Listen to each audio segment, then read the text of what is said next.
OneFM et OneTV présentent la rubrique Émile Frey Genève Acacia. Émile Frey Genève Acacia, plus qu'un agent BMW et Mini.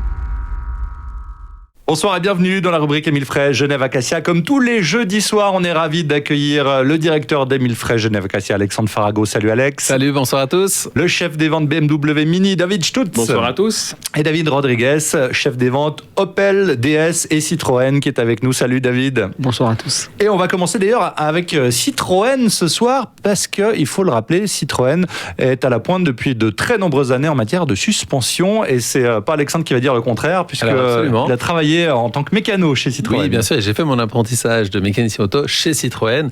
Et puis c'est vrai qu'historiquement, Citroën a toujours eu une grande réputation par rapport à la suspension. Alors dans les années, on va dire, ça a commencé dans les années 60, fin des années 50, début des années 60, avec la fameuse suspension hydropneumatique. Alors qu'on aimait ou qu'on n'aimait pas, il y avait un petit peu un effet bateau, on va dire. Et puis en fait, Citroën a toujours évolué sur le confort des véhicules. Et aujourd'hui, on se retrouve devant des nouveaux types de suspension, qui a un pilotage électronique, il y a différents agréments qui se passe dessus. On a changé l'hydropneumatique, on passe vraiment sur d'autres types de suspension. Et puis David a fait des études, on va dire, particulièrement toute cet après-midi. Il s'est mis dans la voiture et il a sauté comme ça sur place pour tester. C'est pour ça que j'ai dit arrête, enlève tes pieds des sièges. Mais... alors effectivement, c'est vrai que DS, ça a toujours été un précurseur en matière de suspension. Ils ont toujours beaucoup travaillé dessus. Et c'est vrai que maintenant, j'ai été surpris d'apprendre il n'y a pas très longtemps que nos véhicules sont équipés du DS Active. Donc je lis ma fiche scan suspension, c'est-à-dire qu'en fait, voilà, il y a beaucoup de S. Et c'est vrai que ce véhicule en fait est équipé d'une caméra qui filme en permanence la route 5 mètres devant la voiture. C'est-à-dire que la voiture est capable de réagir à différents obstacles. À l'avance. Elle se prépare à réagir à la bosse qui arrive. Voilà, elle va anticiper en fait les aspérités de la route en fait pour faire réagir différemment la suspension de la voiture. On a une voiture qui est beaucoup plus confortable et en plus d'avoir plus de confort, on a aussi plusieurs modes de conduite qui permettent d'agir aussi sur la fermeté de la suspension. Il y a un mode de sport justement, il y a un mode sport qui fait que la voiture va être un petit peu plus ferme. Donc la voiture va être, on va dire, plus agile à conduire. On aura plus une sensation en fait de karting et elle va agir en plus sur la direction. Elle va agir sur l'accélérateur. La cartographie de l'accélération va être différente. Et c'est vrai que ce système de caméra elle permet en fait d'anticiper en plus de ces modes qui sont différents. Donc on a un confort vraiment qui ai eu l'occasion de rouler beaucoup en DS les derniers mois. On a une voiture qui est extrêmement confortable. Et ça la rend peut-être aussi plus dynamique. Alors ça la rend plus dynamique. C'est vrai que si on utilise la voiture sur l'autoroute, on va avoir une voiture qui va naturellement devenir un tout petit peu plus ferme parce qu'il est rare d'avoir des trous quand même sur la route. Après, au fur et à mesure du type de route qu'on va utiliser, si on a une route qui est plus bosselée, avec l'aide de la caméra, en fait, la voiture, elle va agir différemment au niveau de la suspension. Terminé de dire, allez, attention, accroche-toi, il y a une bosse, il y a un dodan. On n'a plus besoin. Il n'y a plus besoin.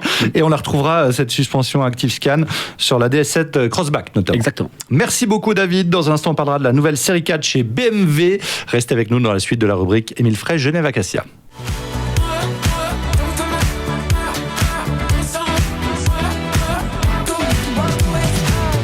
De retour dans la rubrique Émile Frey Genève Acacia, on va parler de la nouvelle série 4. Mais alors, toute nouvelle chez BMW, David, elle sort au mois d'octobre. Exactement. Alors, j'encourage les gens à aller voir, de taper sur Google série 4 2020, parce que le design a complètement changé, comme tu as pu le voir. Ouais. On n'est plus sur les haricots, les fameux haricots BMW, qui étaient horizontaux. Maintenant, ils sont verticaux. Donc, ils descendent quasiment jusqu'en bas du pare-choc. Donc, c'est spécial, hein, quand on n'a pas l'habitude qu'on a l'habitude de voir des BMW actuels. C'est dingue, parce que oui, c'était vraiment une signature unique chez BMW depuis de nombreuses années. Voilà, donc il change. Comme disait c'est le futur. Farago, il faut changer parce que il faut changer. Donc voilà, BMW a décidé de changer. Donc la série 4 est un coupé. À l'époque, on l'appelait la série 3, maintenant c'était dénommé série 4. Donc une voiture sport, entre guillemets, au design sportif. Elle fait 13 cm de plus que l'ancienne. Ceci améliore aussi au niveau du coffre. Donc maintenant, on a 440 litres de disponibles dans le coffre, qui donne déjà pas mal de bagages à mettre à l'intérieur. Elle est destinée à qui, cette voiture ? À toi. À moi. Voilà. Qu'est-ce qu'elle va nous en acheter, dis donc. Ça fait beaucoup. Alors un peu à tout le monde, parce que c'est pas une 2+2, donc c'est un coupé, donc il y a 2 vraies places derrière qui sont vraiment des places qui sont hyper confortables, puisqu'on a l'impression d'être dans des sièges baquets. Au départ, on aura 3 moteurs essence et un moteur diesel. Et dans les moteurs essence, on aura le nouveau M440i qui fait 372 chevaux donc ça va être une voiture sympa. Toujours alliant, David parlait tout à l'heure d'avoir des voitures qui soient confortables, soit sportives. Là, le même principe, on a une voiture pour tous les jours qui est très confortable. Et puis si on veut tout d'un coup se faire un col toujours dans l'émission de vitesse, on peut toujours s'amuser avec la M440. Et on aura même un pack M Sport Pro qui va changer, dès que vous mettez sur Sport, va changer le bruit de la voiture. Donc, ça c'est sympa. Ouais, ça va être faire sympa. ronronner un petit peu. Et au niveau des options un peu high-tech, révolutionnaires, alors on a toute la panoplie des options qu'on a l'habitude de voir, donc le Connect Drive, le Connect Parking, l'assistant de parkage pour Clémence qui vous reproduit les derniers 50 mètres en marche arrière. Ça c'est le truc qui fait un peu waouh la première fois. Je vous conseille une fois de venir au garage et d'essayer parce que c'est assez waouh, c'est assez incroyable. On a des finitions qui sont différentes, donc Sport, M, Luxury, donc on a à chaque fois des niveaux de finition qui sont différents. Après, on a toujours les LED, on a toujours cette signature lumineuse des phares qui sont un peu différentes que l'ancienne série 4.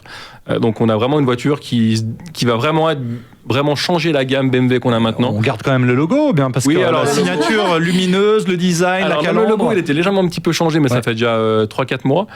Mais là, on va vraiment avoir dans le showroom vraiment une voiture qui sera différente des autres BMW. Donc ça va être marrant de voir un peu les clients qui sont habitués à la gamme BMW. Qu'est-ce qu'ils vont dire? Moi, c'est pour ça que j'encourage les gens à déjà aller voir. Il y a quelques images qui tournent déjà, des images officielles qui tournent. Donc je pense que ça va être sympa de voir un peu la réaction des gens. Et donc vous la découvrirez en vrai à partir d'octobre. Merci. On peut déjà la configurer maintenant. Parfait. Merci messieurs, bonne soirée. Bonne soirée à tous. On retrouve cette chronique en vidéo sur le Facebook de OneFM et sur OneTV. Ciao.